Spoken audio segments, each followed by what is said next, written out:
প্রিয় দর্শক, খবর পড়ছি আমি সাইমন ওরফে বোবা। খবরটি প্রচার হচ্ছে সিরাজগঞ্জ জেলা উল্লাপাড়া থানা ব্রহ্মকাপেলিয়া বেতার কেন্দ্র থেকে। এবারে শিরোনামটি এখনো বিমানে আছে, হাতে পাওয়া হয়নি। যদি হাতে পাই জানিয়ে দেওয়া হবে। এবারের বিস্তারিত। বয়লার এক সাংবাদিক জানিয়েছেন, পারদারি পাটের ভুঁইতে একটি পাটি ছাগল হারিয়ে গেছে। পাটিটি দেখতে ছিল খাট খামসা উঁচা লম্বা মোটা সোটা এবং পাটিটির পরনে ছিল কালো রঙের বোরকা এবং গোলাপি রঙের পেটিকোট। যদি কোনো সরিদার ব্যক্তি পাটি ছাগলটি পেয়ে থাকেন, রোডের হাইওয়ে থানাতে জমা দিবেন, তার জন্য উপযুক্ত শাস্তির ব্যবস্থা রয়েছে।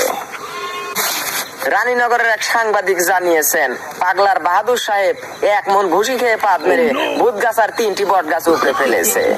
বটগাছ 3টিকে স্থানীয় একটি হাসপাতালে ভর্তি করা হয়।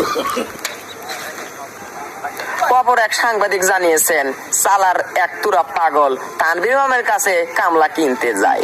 তানভীর ইমাম ক্ষিপ্ত হয়ে একটি ধমকে তার 2টি কিডনি ব্লাস্ট হয়ে যায়। আমার জানা মতে তার বয়স ছিল 773 বছর।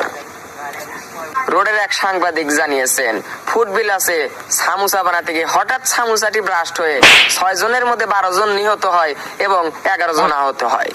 আহতদের পাঠানো হয় মর্গে এবং নিহতদের পাঠানো হয় হসপিটালে। পাগলার এক সাংবাদিক জানিয়েছেন, কুমারখালী তেলের পাম্পে বাচ্চার মূত্রের স্পিরিডে তেল পাম্প ফুল পুড়ে যায় এবং তেলের কোনো ক্ষয়ক্ষতি হয় না। এবারের খেলাধুলা। অপবিশ্বাস খেলতে নেমে 2 বছর পর তার বাচ্চার বাবাকে পেলেন। পাল্টা জবাবে বুবলি মাঠে নেমে খেলতে গিয়ে 2.5 বছর তার বাচ্চার বাবাকে খুঁজে পেলেন। এবারে আবহাওয়া বার্তা। আগামীকাল সূর্য উঠলে ডুববে না, আর ডুবলে উঠবে না। আগামীকাল সূর্য উঠলে উঠবে রাত 3টায়। তাই যার যার মতো ফজর আজান দেওয়ার সময় গোসল দিয়ে রাত 12টার সময় কাপড় চোপড় সকল কিছু আপনারা শুকিয়ে নিন।